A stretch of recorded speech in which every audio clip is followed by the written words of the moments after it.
We could have been us. If that line just triggered you, I am sorry, but also welcome to today's video.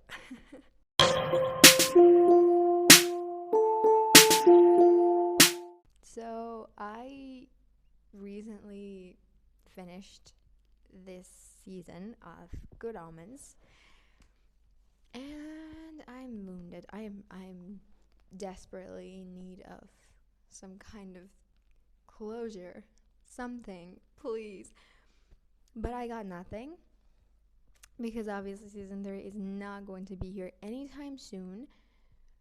So, you know, let's talk about it because I am bursting from the inside out. Okay. So, first of all, Good Omens is a television series. I think it's by Amazon Prime, and it's written by Neil Gaiman and someone else that I don't quite remember his name. I just mentioned Neil Gaiman because I know him, and I've read some of his books, and he's really great. Season 2 just came out. Actually, not just came out. I think it's been a few months since it came out. I recently watched it. And I've been trying to do this video because I cannot. Okay. So I really enjoyed season 1 because of David Tennant and Michael. What was his last name? Michael Sheen. Sorry, I'm real bad with names. So I enjoyed it mostly because of them and because of the potential that could be there between the two of the characters, And I was really intrigued. Okay? But what I did not see coming was them actually getting canon in season 2, which we will get to. But first, I want to talk about how this series is just great, and at some points, it's even better than the first season. Right. So first of all, the comedy. The comedy. From the very start, you find yourself just giggling the whole time. And I don't quite exactly remember, but I don't think that the comedy in season 1 was as good. It was still there, of course, but I think it's gotten better. Okay. Second of all, is that how you say? I don't know. So on the second note, you know what? Let's just get into it. The second thing I'm going to talk about is the performances, right? So the performances of I am just going to focus on these two angels, and I don't mean it because they play angels. I mean it because they are angels in real life. So yes, we're gonna focus on David Tennant and Michael Sheen. So David Tennant plays Crowley, who was formerly an angel, a really important one, who actually had a thing in creating the whole universe, right?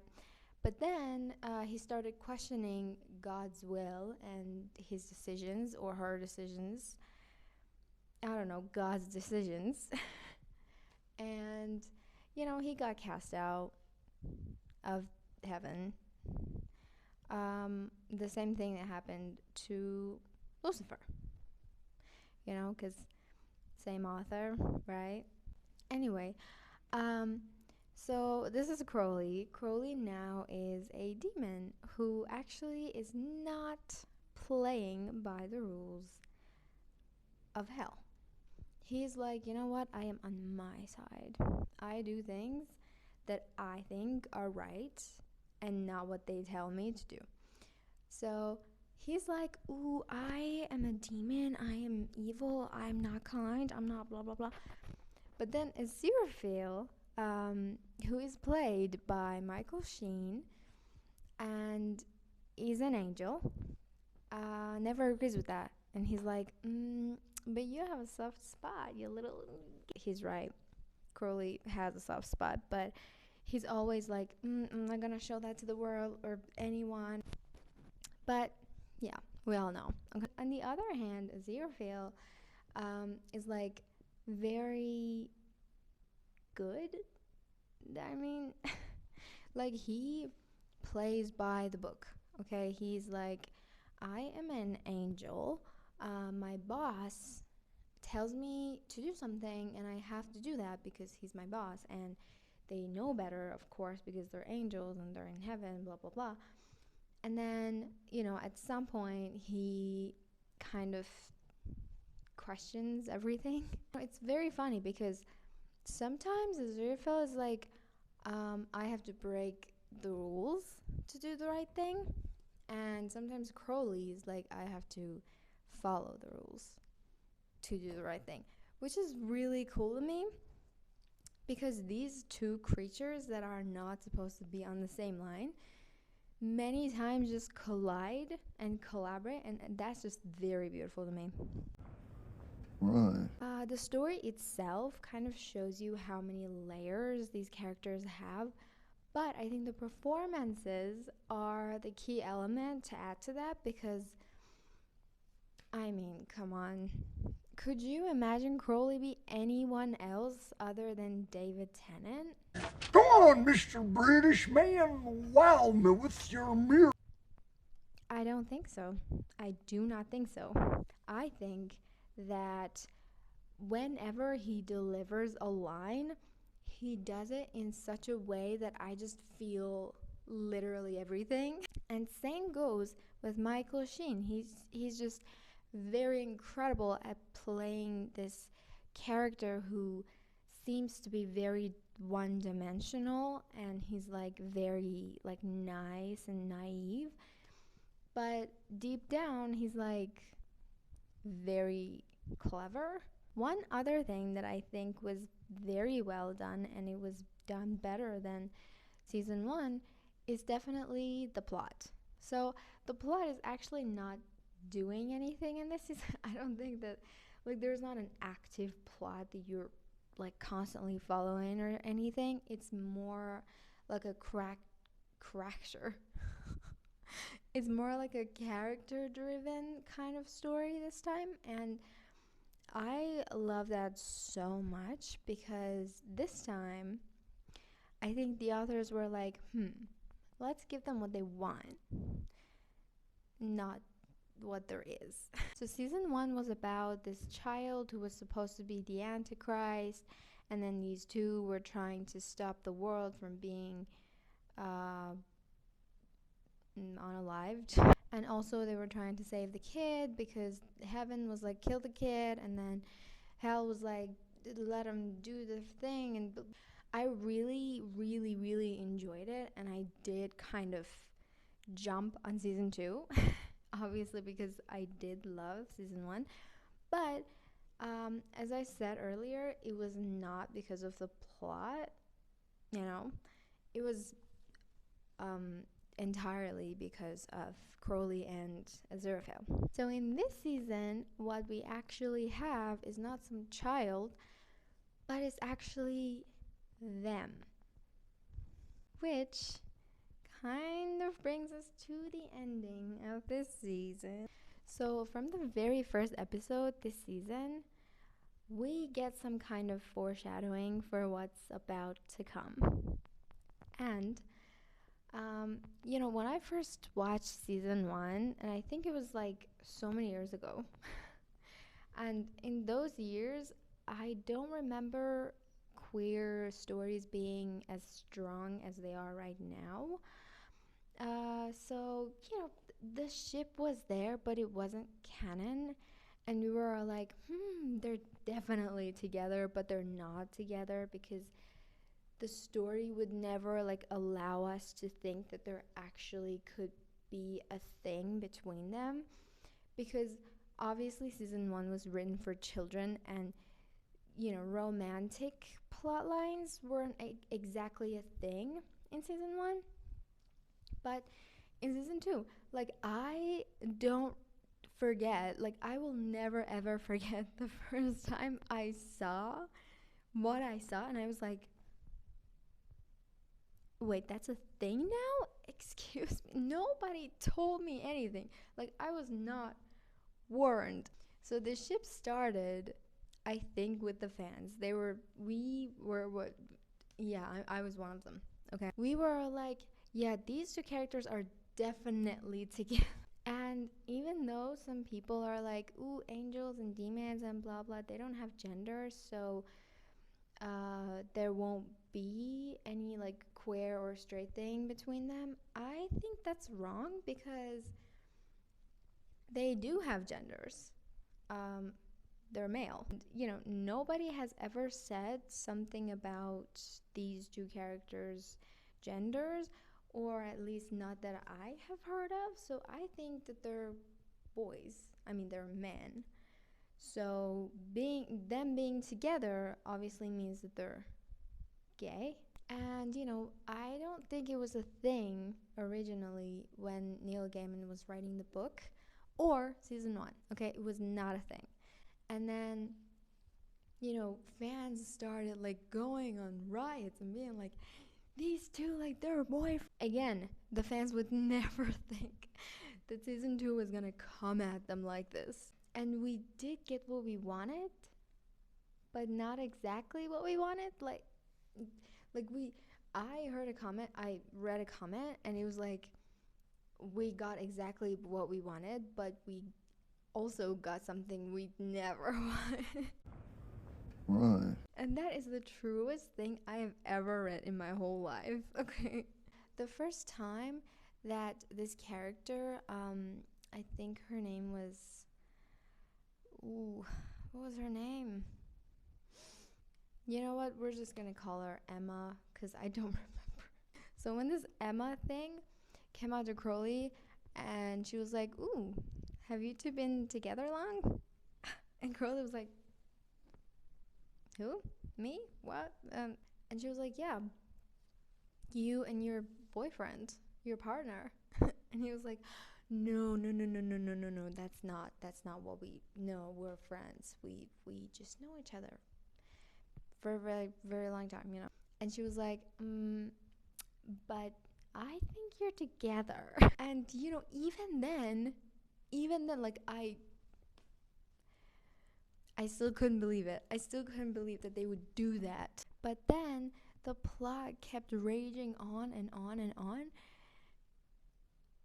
And then they started dancing together. I was still in denial. I was like, no, like, damn.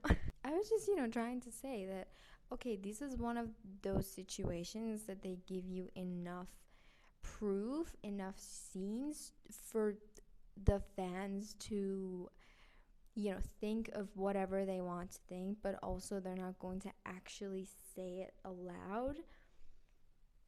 Boy, was I wrong. I was so.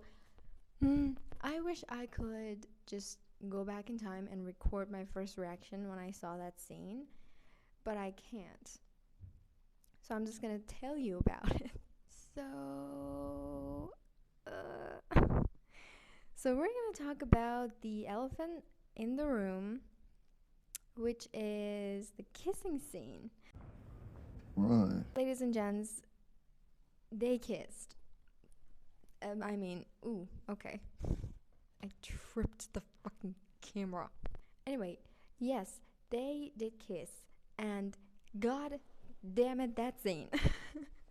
I mean, it was like literally 10 minutes of actual chaos and stress and so many emotions like inside of my head, and I was like, like I was screaming internally.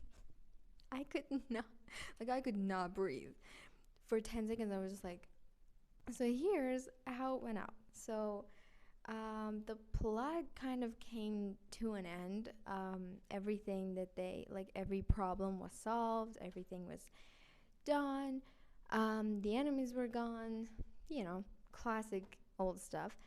And then these characters went to Crowley and they were like, listen, we think that what you two need is a little bit of communication. You have been friends with each other for so long, but you have no idea how to talk to each other. And I think, like, we think that you should just settle it. And at the time, Aziraphale is out of the door, out of the bookshop, talking to this fucking character who ruins everything. And then Crowley's like, you know what, fine, I'm just gonna talk to him. It was in that moment that I knew I was not going to be okay. So Aziraphale walks in and he's like, oh, I have some good news to tell you. And I knew this is one of those situations where you have this climactic scene where this character is supposed to be saying whatever the hell they were supposed to say in like 6 episodes ago, and then the other character is like, ooh, here's some other information, and then the other character is like, never mind, I'm just not gonna say that. I was like, this is definitely one of those situations. I was wrong again.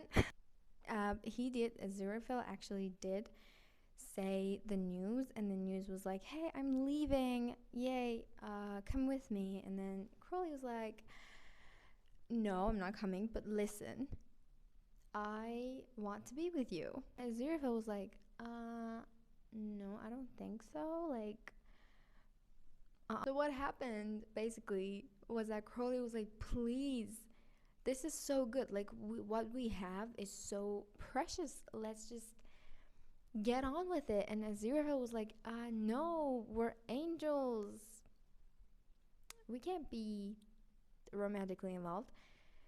These are not his actual dialogues. He just kept saying to him that, no, let's go, let's get to heaven and like have real jobs and be angels. What I picked up from this conversation was that, okay, notice how Aziraphale is supposed to be this angel by the book. Like, he tries to never bend the rules or break the rules or do anything wrong. And, you know, throughout the whole show, we have been shown that the angels and the whole heaven system is very wrong. And they're just like by the book, which, if you think about it a little bit deep, the book actually does say that a queer relationship is actually wrong and it's a sin, and it shouldn't happen. And, you know, I figured that heaven is most definitely very against this. And so, you know, Aziraphale is like pulling back because he's like, okay, I'm an angel. Like, he's supposed to be an angel, like he used to be an angel. And at some point, he does actually say that, come on, we're angels, let's be together like angels. Which is suggesting that, okay, let's be together, but not like that, because we can't, it's wrong. And Crowley's like, shut up, what are you talking about? And, you know, at some point, which I think is very important, Crowley starts walking away, and then Aziraphale's freaked out, and he's like, come back. And then Crowley literally instantly just turns back to him, ready to go back. And then Aziraphale's like, to heaven. That was a very painful moment for me, because I think that it's kind of a metaphor for so many people out there who just can't accept what they are and what they want, just because they think that the belief system that they follow, the God they're supposed to worship, is against what they are and what they should be doing. And so they won't ever let themselves be happy and pursue what they should in order to be happy. So I think that's what kind of passed through Aziraphale's mind, and he was like, I do love you, but this is wrong. And I think that's exactly why he said that. He, like, okay, they obviously kiss, and for a moment Aziraphale's like giving in to the kiss, and then once Crowley just pulls back and he like he catches his breath, he's like, I forgive you. Because Aziraphale kind of still believes that what they're doing is a sin, and he's like, I forgive you for being so wrong and doing something so terrible. I forgive you. This is obviously going to be resolved in season 3, I hope. So don't worry, guys. But until this is resolved, I am just going to be in tears, like sitting here in tears, in actual literal tears. So when I first saw the kissing scene, I was like I just stood up.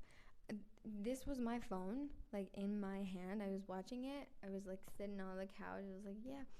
And then they literally, like, it happened and I just stood up and I was like, and that's when I realized that they're actually going for it. And I was like, they're canon now. Like, oh my god, they're canon. Like, what?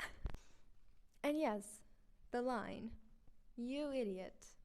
It could have been us.